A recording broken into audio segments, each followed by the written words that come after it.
And 3 seasons into the show, the aftershocks still resonate well. I knew you belonged to our family, but then I got really jealous. Yeah, so jealous you even said at one point. You thought Robyn, you thought of her as the enemy. I know, isn't that horrible? How are you guys doing now? You know, Christine and I have actually had several heart-to-hearts. I think as we go along, and we navigate and continue to communicate. KODY and Robyn. They got engaged and everything, and I thought, oh, that's nice, they're engaged. Now it's more official. They were bitter, and they were angry, and they were struggling to accept me marry. And I spent time actually going to see a counselor together when KODY and I were first married, trying to work through some of our misunderstandings. You know, as far as coming to the family ship, if you can get past your issues of jealousy and insecurity and music. Hey friends, it's Katie from Without a Crystal Ball. Welcome back to my channel. It is Monday, April 29th, 2024. The deep dives of the Sister Wives archives continues, and today we're going all the way back to season 3 when the Sister Wives wrote a book called Becoming Sister Wives. There was a tell-all that was hosted by Natalie Morales, and all of the women and KODY sat down and talked about their book, Becoming Sister Wives, which was released in about becoming a family 3 years after going public, 3 years after Robyn joined the family, and they were interviewed about excerpts from the book, and each wife and their introduction to the family was discussed, and conflicts between the wives, issues between KODY and the wives. Nothing was off limits. Womanizer, or brought to the table right off the bat by Natalie Morales, effectively asking him if he was a womanizer. So it wasn't that you chose religion to be a womanizer, is that what you think? I am woman. An outsider may say you're fulfilling a need by taking on a new wife each time. Well, I will strongly disagree with that outside view. It started on a note of Natalie calling out everything that KODY and the wives effectively admitted in this book. KODY admitted that in high school he went from girl to girl to girl, and he was always telling every single girl that he loved them, and he would always say that he loved a girl, and then realized he didn't love a girl. He has been saying this thing about love and women since 2012 and 2013, that he falls in love too easily, and then he realizes it's not love, and then he finds another person and he loves them intensely. It's not that he doesn't love the women, it's that KODY is a womanizer, and he is a womanizer, and that's what she was saying is you, and he didn't like that, and the brainwashed, and they definitely defended him. But it was this specific tell-all that they dove into conflicts between Mary and Janelle, where Janelle dove in and explained that Mary was a bully. Mary and I went from cordial to frosty overnight. One of my friends and I had experimented with makeup. Mary began to ridicule the makeup I was wearing. This was the final straw after all the passive-aggressive behavior. So for so many months I completely lost it. I felt as if I was on the verge of a complete nervous breakdown, and that was probably the toughest point for me. Did you take it out on her now? The fact that she was pregnant before you, I didn't perceive it as that. It was really just what Natalie makes clear in the interview, is that KODY was never settled with any one of the women. He only got settled after a period of time after Christine joined the family, but KODY and Mary never had time, just the two of them, because they started courting a new woman right away. Then they immediately brought on Janelle, then they bring on Christine, and it's this constant battle of everyone's trying to figure out personalities. KODY is always hunting and looking for the next woman, all of them. At a point it becomes like this pecking order, and Mary, unable to get pregnant, starts to lash out at the women that are getting pregnant, and she's not, and she lashes out at Janelle, and she does bully Janelle quite a bit, and Mary acknowledges it, although Mary says that their personalities were very different. I will say this: any woman that's placed in a position where they're newly married, and then they have another woman moving in with them, and they have to hear their husband having sex with that woman in a wall next door in the bedroom, is going to make any woman that probably feel rageful, it's going to make any woman filled with rage, filled with anger. And even though they say they chose this, they're not choosing this because they think that this is what they want right now. They're choosing this because they think they can. It's their only way to go to heaven, and that in order to get to heaven, they have to overcome all of this crap. And that by overcoming it, they'll prove that they're better people. It's a test in making and abusing women and then forcing them to stuff down their emotions. And it just sieved out through Mary bullying Janelle and Janelle doing things to make Mary mad, and the two of them going bat to bat and having huge fights, and her moving out. That all happened before Robyn came, I mind you. And then when Christine joins the family, KODY is less than kind about what he thought about her. Come on, KODY wrote. Christine was the cutest girl in the world, although she was a little chubby. I was pretty chubby, but does size matter to you, KODY? I mean, were you grossed out by you said she was chubby and she was eating the nacho cheese? I will be honest. I was not attracted to Christine in any kind of physical sense. So you were not physically attracted to Christine? That's an understatement. You were grossed out by her. I won't say that, but the nachos grossed me out enough to make me go okay. I'm waiting. KODY was put to the test and tasked about the fact that he wrote in a book that he was not attracted to Christine, that because a chubby girl ate nachos that he was grossed out, and he wasn't attracted to her in a physical sense. Mind you, he is weight and body shaming Christine while Janelle is sitting right next to him with googly eyes trying to see what his response will be about does size matter, because clearly size did matter if he's going to bring up that she was a chubby girl eating nachos, and Christine was forced to hear for 8 years that KODY wasn't attracted to her, that he was repulsed by her, found her gross, and didn't want to marry her. That loop played over in her mind over and over and over again. He reminded her of it all the time, and then he would flaunt his hot wife Robyn, who was thin, and his supermodel, right? That was what she had to face before she finally left him in 2021. So this idea that he never told her that he wasn't attracted to her is false. This idea that the family had no problems before Robyn came along is false. Here he is admitting he wasn't attracted to Christine. He didn't really want to marry her. That's all in the book. And then you get to the Robyn side of things and you realize just how incredibly messed up this family was when she joined the family 8/27, and how many problems it created. And in fairness, the other women did their bullying and the pecking order off camera.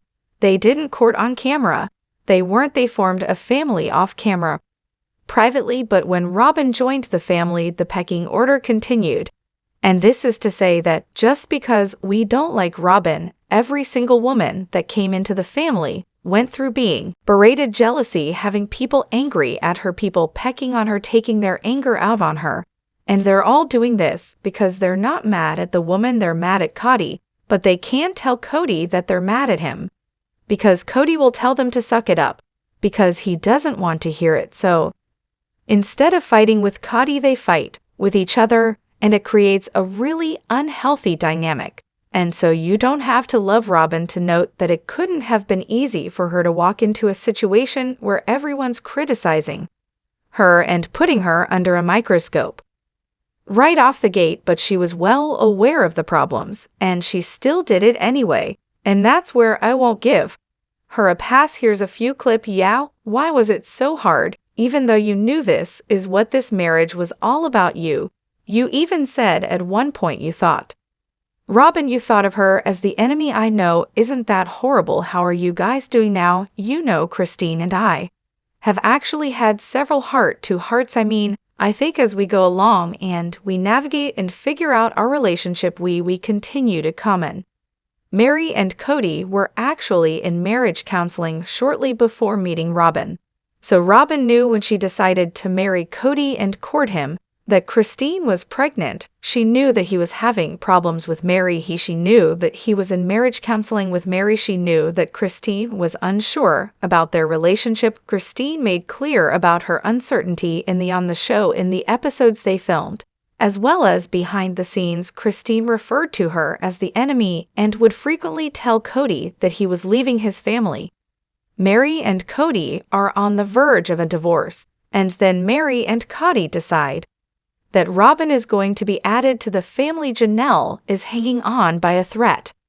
At this point, she had already left KODY in the early 2000s and got back with him like 2005, so she had only been back in the family like 4 years by this point. She had laughed more than once, oh, the family was a mess, and despite what Robyn says now that she had no clue, this is her acknowledging that she knew these problems were going on, and yet she continued to move forward in the relationship even though she wasn't sure that she wanted to. And this is all because of whatever faith, fame, whatever it is that they were speaking here. But the therapy part is interesting. See, most people would think, again, looking from the outside at a time where you're going through a struggle in your marriage, and then at the same time you're starting a new relationship. Crazy, wasn't it? Why did you do that? It's crazy. Here's the interesting thing is the time gets fuzzed. Mary and I were literally at a point of an all-time high right before we met. Robyn, when you say we were at an all-time high, we weren't. No, we weren't. 11:57.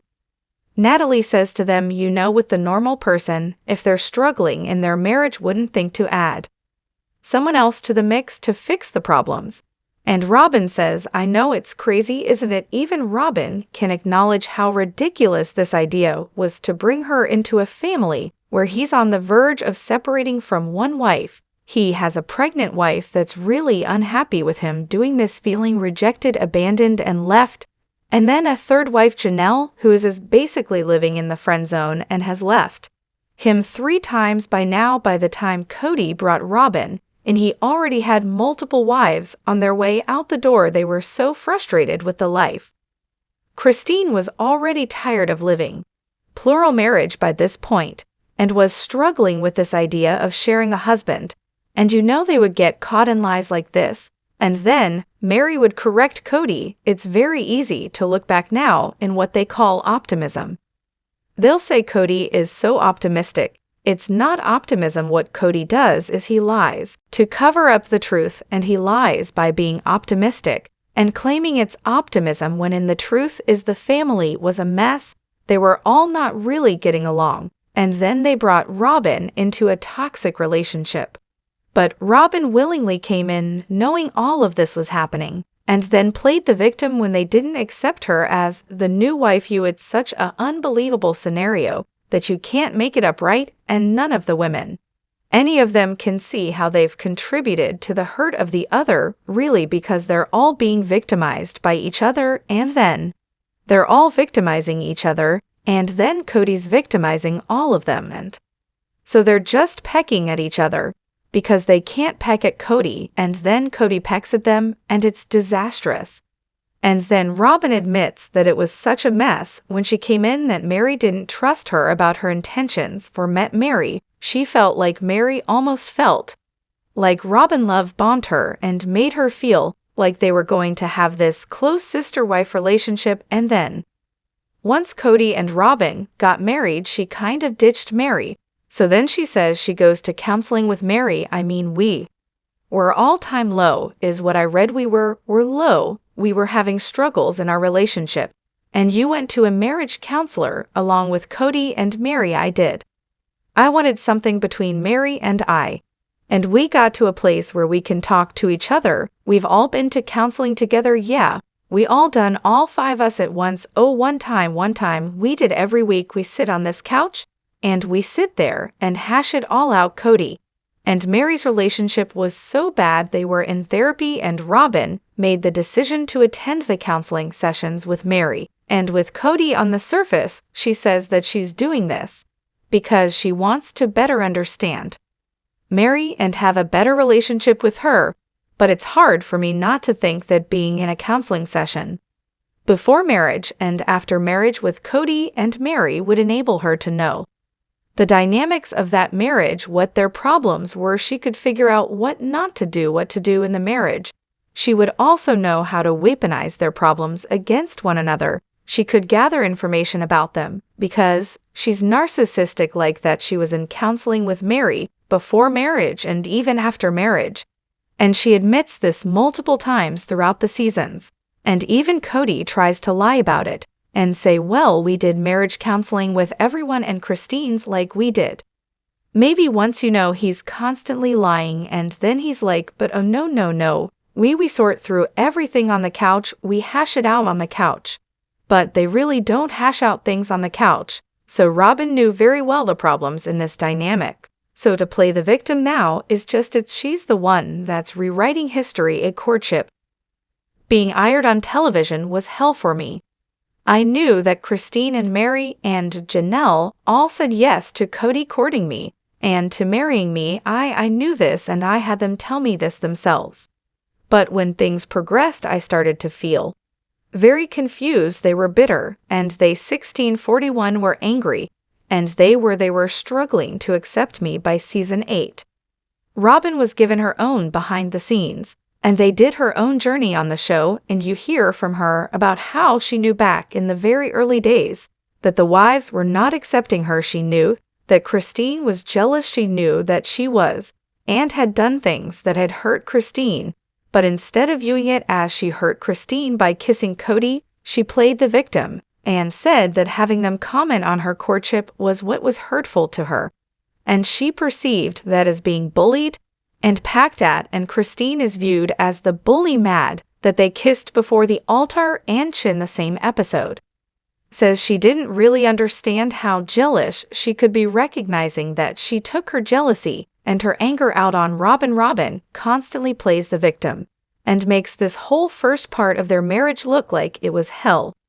She says at one point she calls up her sister and tells them she doesn't think that she can marry KODY because she doesn't think she can do this. It's way too painful. So you think, how can she now, in 2024, say she couldn't see the issues? It's a rewriting of history. She's rewriting history by saying that she saw this perfect thing because that perfect thing was never perfect, and she was a part of that, and it was never perfect. Mary and I spent time actually going to see a counselor together when KODY and I were first married, trying to work through some of our misunderstandings. You know, as far as coming to the family, and again, she brings up the fact that she was in counseling with Mary when KODY and her were first married because she and Mary were having problems. Mary was feeling like she didn't know if she could trust Robyn's intentions. In the book, Mary describes how she felt ditched by Robyn, how Robyn cozied up to her, very much made her feel like they were going to be best friends, and then got close to KODY and sort of said, see you later, Mary, life been great. Like she got what she wanted, what she needed, through her relationship with Mary, and then she was going to move on to the next kind of like. How she said that KODY wanted to say go, find whatever, and move on. That's what she did. She said go find whatever, bye. Mary, thank you, you gave me what I wanted. And they had to go to therapy to get through those problems. And then she claims over and over again that this relationship with Mary is proof that she's working through all of these issues, but again, it just proves that she knew this family wasn't perfect. And she had no wool pulled over her eyes. They showed them, they showed Robyn who they were. They showed Robyn who they were when becoming sister wives came out, and she still didn't leave. In 2013, when I met KODY, Christine, Mary and Janelle, they had already decided to do this television show. I remember KODY saying to me, you know, we're doing this television show and we're going to go public. I did it as a disclosure. I felt like you needed to know we were. He did. And I thought he was like kind of bragging, like he was full of it. He was like, oh yeah, I'm going to be on a television show, TV, yeah. And I was like, whatever hell, KODY would even brag that they were on a TV show. And that he would use that as a way to get her interested in him. Now he says, you thought I was bragging, but I was just doing this as a disclosure, which is BS. She knew because she was in the same church as them. Everyone at church was talking about it during this time. She knew who he was. She knew he lived in Lee. She knew that she had a cousin that lived right by them. She kind of sought KODY out because a year before she was going through her divorce, she wrote down that she wanted to change the world. She wanted to meet Oprah. She wanted to write a best-selling book. She wanted to be A New York Times bestseller, she wanted to basically be famous and have wealth. Those were her goals in life, and that she didn't care who she married as long as she could achieve those goals. She wasn't going to care about romantic love. She wasn't going to care about anything else. Those were the goals that she put in on paper prior to meeting KODY, but KODY at the same time can tell what she's after and says, hey, I got a show. So she's willing to put up with all this crap because she wants the fame and she wants the money and she wants the resources and the affluence that she feels like the show is going to give her. And then KODY feels like she's going to be a trophy for him. And then they both play the victim throughout the whole time. But she knows going into this, the family's a mess. She knows they have a show. She knows KODY and Mary are in therapy. She knows that Christine's having a hard time with their courtship. She knows that Janelle is kind of just lost in obscurity. She knows that all of his relationships are so far gone that she also knows she'll be the favorite wife because there's really no competition with women who are all the way out the door. And then you get into a show where they all have to pretend like they're happy, but they're not. And then Robyn constantly plays the victim. But Robyn knew, all you have to do is watch the archives, find the hidden episodes, find the bonus clips, you will see that this woman knew what she was getting into, did not care about it. Because she wanted fame, she wanted money.